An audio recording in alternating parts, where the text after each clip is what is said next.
Ne peut pas rater cette candidature Tony Gio. Quand on conclut quatrième du New York à Enghien, forcément, c'est une chance. Sébastien, apportez-lui une petite laine si vous êtes à Vichy. Et Jean-Philippe, on va lui apporter un petit cache-nez. À tout à l'heure.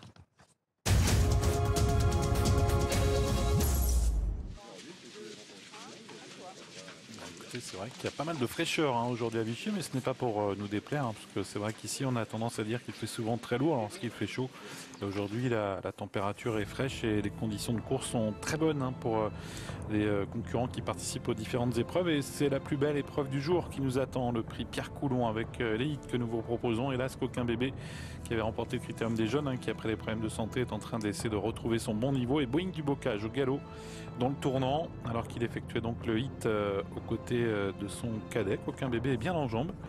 Aucun bébé a effectué un bon rythme, mais il peut sans doute encore manquer de compétition pour réaliser les performances qui étaient les siennes par le passé. Le 2, c'est Bayakeno qui a effectué un très bon hit. Attention à cette jument, c'est une jument de qualité, une jument de premier plan. Elle trouve une belle occasion aujourd'hui, pourquoi pas de renouer avec la victoire. C'est certainement l'opposante la plus sérieuse au grand favori Tony Gio, qui porte donc le numéro 6 et que nous verrons dans quelques instants. Le 4, c'est Talien qui effectue sa dernière année de compétition en France. Très bon cheval qui a déjà réalisé de bonnes performances sur des tracés réduits. Il avait gagné dans un bon style à Vincennes l'hiver dernier sur 2100 mètres.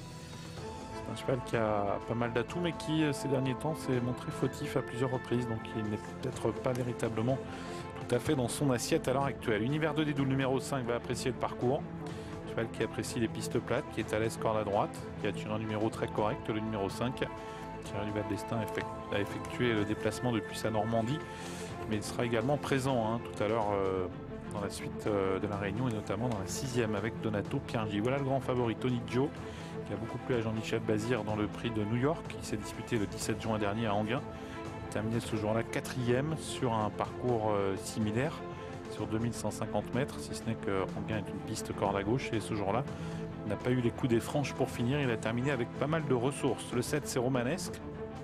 Alors Christophe Martens ne drive pas pour son frère Vincent, puisque Jean-Michel Bazir est au-dessus de Tony Gio, mais retrouve donc Romanesque, qu'il a drivé par le passé, qu'il a redrivé d'ailleurs récemment, mais ce cheval a été entraîné par son frère. Donc Romanesque, Christophe Martens le connaît bien, c'est un cheval en forme.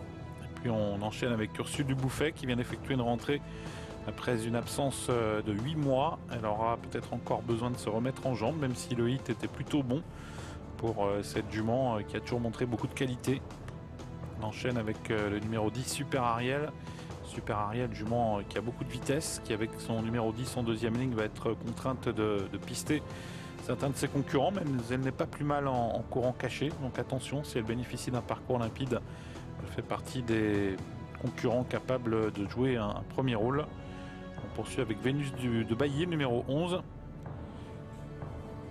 qui a un peu déçu dans un quintet lors de son avant-dernière sortie, et qui a également un peu déçu dans un quintet ensuite à Vichy. Elle vient de prendre part à 2 quintets, le premier à Vincennes et le second à Vichy, où elle n'a pas pu obtenir de bons classements. Et on termine avec Be Mine de Well, le numéro 12, jument beaucoup plus confirmé au trot monté, mais qui de temps à autre a réalisé des performances correctes à l'attelage. C'est-à-dire qu'elle manque sans doute encore un peu de maniabilité pour espérer lutter face à des chevaux beaucoup plus aguerris dans cette discipline. Be Mine Noël représente donc un gros outsider dans cette compétition. Et voilà Tony Gio avec Jean-Michel Bazir. Et toujours sifflotant Jean-Michel Bazir. Le 7 et le 10. Tony Gio donc qui va tenter de renouer avec la victoire aujourd'hui. On va parler de Romanesque avec Christophe Martens et Jean-Philippe. Ouais, et pourquoi pas aussi Tony Gio. Pourquoi vous n'êtes pas aussi de Tony Gio, Christophe? Parce que je suis derrière Romanesque. Oui. Non, c'est parce que Jean-Michel il a mené l'autre fois à Enghien, on voulait une fois changer et voilà, il s'entend bien avec et on va changer ça. Il a bien plu d'ailleurs. Il est bien au travail depuis, tout va bien? Oui, il a l'air bien maintenant, c'est court à droite, c'est un peu nouveau pour lui, donc on va voir ça et voilà, en espérant qu'il a le bon parcours et il devrait lutter pour la victoire. Est-ce que vous êtes confiant avec Romanesque? Je pense que s'il y en a un qui peut battre Tony Gio, c'est bien Romanesque sur sa classe, donc on va essayer d'avoir le bon parcours aussi et sur une pointe, on sait très bien qu'il peut battre n'importe qui. Je vois qu'il a des fers fluo là, et je me souviens qu'à Cannes quand il a gagné c'était pareil. C'était pas la même couleur mais c'était ça. Non, c'est le Top Gun donc non, il est bien comme ça. D'accord. Merci Christophe. Voilà, Christophe Martens donc, qui parle de romanesque. Et on va enchaîner avec Jean-Michel Bazir qui tout à l'heure a donné son impression sur Tony Joe. Sensation avec Tony Joe? À Anguin, c'était parfait, ouais. Ouais. Alors, à Cossure, disputé à deuxième place, quoi. Ouais. Ça suffit pour être dans le coup, voire sur la première marche du podium aujourd'hui, non? Normalement, ça passe, quoi. Ça passe. Au 8, il n'était pas convaincant. Je sais pas. J'ai plus trop souvenir du 8 d'Anguin, mais là, je trouvais un peu fort, un peu mou. Voilà son. Oui, c'est vrai qu'il était un peu fade tout à l'heure, Tony Joe, au moment de son hit. Pas trop de gaz. Espérons que ce ne soit pas. Que ça n'anticipe pas sur une contre-performance. 1,90 €, il est le grand favori. Les deux très bons hits que nous ayons vus, c'est ceux de Bayakeno le 2 et de Romanesque le numéro 7. Tous les deux étaient très en jambes, avec beaucoup d'allant. Et on a là sans doute les deux principaux opposants donc, au grand favori Tony Joe. On notera que Univers de Dédou est très joué. On voit ici effectuer son canter. Bon, rien d'extraordinaire au niveau du canter pour Univers de Dédou. Regardez, il est un peu lymphatique. Ouais, Thierry Duval-Dessin m'a dit qu'il pouvait espérer se placer, mais qu'il y avait des chevaux qui lui étaient supérieurs en théorie, hein, les jeunes chevaux. Donc ceux que vous avez cités déjà, Tony Joe ou Bayakeno. Je suis un peu inquiet pour Tony Joe. Parce que bon, Christophe Martens déjà pense qu'il peut le battre avec Romanesque. Déjà ça c'est la première chose. Deuxième chose, ils sont un peu dans l'inconnu avec la corde à droite. Troisième chose, Jean-Michel Bazir n'a pas été très convaincu par le hit. Donc voilà, on a quand même quelques éléments là qui nous inquiètent un peu avant le coup pour le grandissime favori.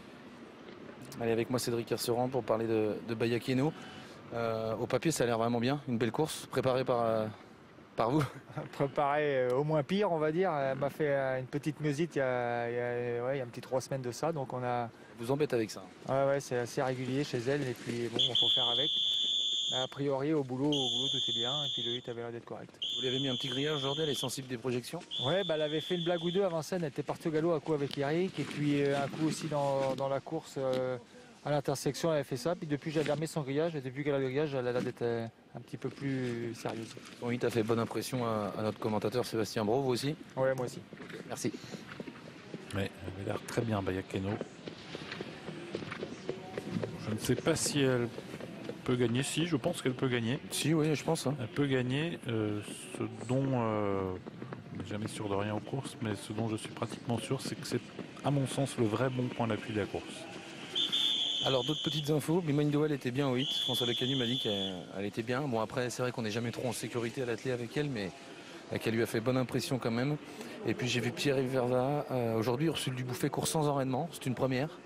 Sa course de rentrée à Vincennes est plutôt pas mal. Il était assez satisfait. Elle vient d'effectuer un bon canter. Ouais, et il me dit qu'il pense qu'elle va bien courir. Alors sans enraînement, ça comporte quelques risques, mais ça peut aussi apporter. Et de toute façon, elle n'a pas grand-chose à perdre, donc il pense qu'elle peut bien courir aujourd'hui, Ursule Dubouffet. Les propos de Christophe Martens sont provoqués peut-être en partie une grosse baisse de cote sur les chances de Romanesque qui est passé de 22 € à 10 €. Ah oui, ça c'est une baisse. Il a la même ferrure que quand il a gagné à Cagnes avec Dominique Lecneux cet hiver.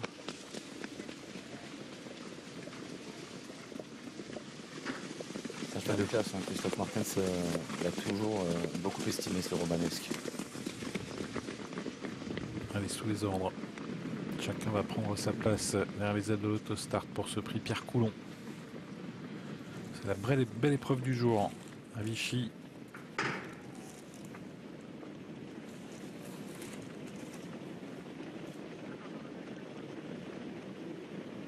Tony Joe est déjà derrière l'autostart avec le numéro 6. L'autostart qui accélère.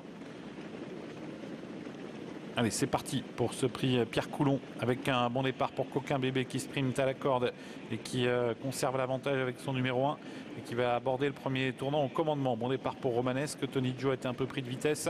Univers de Dédou est allé chercher la corde et Bayakeno prise de vitesse également en début de parcours. Et pour l'instant 6/7 derrière Tony Joe le favori. Premier tournant, Coquin Bébé en tête, Romanesque qui vient à sa hauteur devant Univers de Dédou, Boeing du bocage. Tony Gio, un peu actionné par Jean-Michel Bazir pour garder sa place à l'avant du peloton. Et on a ensuite Bayakeno avec Ursule Dubouffet qui vient à l'extérieur. Avec la sortie du tournant sous l'impulsion de Romanesque qui facilement est venu en tête. En deuxième position, il y a Coquin Bébé devant Univers de Dédou, Boeing du Bocage. Tony Gio toujours un peu actionné par Jean-Michel Bazir, mais Tony Gio finalement répond bien à ses sollicitations et se rapproche maintenant très vite pour venir s'installer au commandement. Avec Tony Gio qui passe en tête maintenant devant Romanesque. Coquin Bébé qui est troisième. En quatrième position, il y a Univers de Dédou devant Bayakeno, Boeing du Bocage, Ursule Dubouffet suivi par Va Très Bien numéro 9. Et en queue de peloton, le 10, Super Ariel devant Be Mine Dowell. Un tour de piste à effectuer avec le grand favori Tony Gio en tête. Romanesque deuxième dans son sillage, suivi toujours en troisième position par Coquin Bébé devant Univers de Dédou, avec Bayakeno qui se rapproche en progression, Boeing du Bocage qui vient quant à lui à la corde devant Ursule Dubouffet qui profite de la progression de Bayakeno pour revenir également sur le groupe de tête, et Talien tente de progresser également en épaisseur. Tony Gio qui a considérablement réduit l'allure, ce qui provoque d'ailleurs un peu de remous à la corde. Coquin Bébé a cherché à se libérer, mais Bayakeno se rapproche quant à elle à l'extérieur, avec Talien également qui s'est rapproché vivement. Il y en a un gros effort également de Be Mine Dowell qui vient très vite à l'extérieur. Talien qui met la pression sur Tony Gio pour se diriger vers le tournant final. On a ensuite Romanesque, Bayakeno qui est là tout près avec un peu plus à l'extérieur, Be Mine Dowell. Tournant final avec Be Mine Dowell qui rétrograde sur une faute. Et Tony Gio qui a toujours l'avantage, suivi par Romanesque, par Talien devant Bayakeno. Et puis en cinquième position à la corde, Coquin Bébé. Bientôt la ligne d'arrivée avec Tony Gio qui tente de faire la différence devant Romanesque, Talien, Bayakeno qui tente de venir. Et Coquin Bébé qui semble également avoir un peu de ressources à la corde. Avec Tony Gio toujours en tête, mais Romanesque qui vient très fort maintenant. Et Talien qui se relance, et Coquin Bébé qui cherche l'ouverture à la corde. Avec Tony Gio, Romanesque qui lutte devant Talien, Bayakeno est au galop. Coquin Bébé va terminer vite à la corde avec Romanesque, Coquin Bébé, Tony Gio qui lutte. Et en dehors, Univers de Dédou et Talien également qui termine vite. Coquin Bébé qui va peut-être créer une énorme surprise. Coquin Bébé l'emporte sur le poteau. Deuxième place pour le 7 Romanesque. Troisième place peut-être pour Univers de Dédou devant Tony Gio. Victoire pour le numéro 1, Coquin Bébé, entraîné par Franck Leblanc, le gagnant du Critérium des Jeunes, un fils de Rancho GD, et drivé par Pascal Tijoux. Deuxième place pour Romanesque, le numéro 7. Le 5, Univers de Dédou, le troisième. Tony Gio, le 6, quatrième. La cinquième place revient à Talien, le numéro 4. Il crée une énorme surprise, Coquin Bébé. Presque 100 contre 1. 90 contre 1. Alors, il doit vraiment faire plaisir à tout son entourage, parce que c'est le cheval qui dominait sa génération. Il avait remporté le Critérium des Jeunes. Il a dû connaître des problèmes de santé.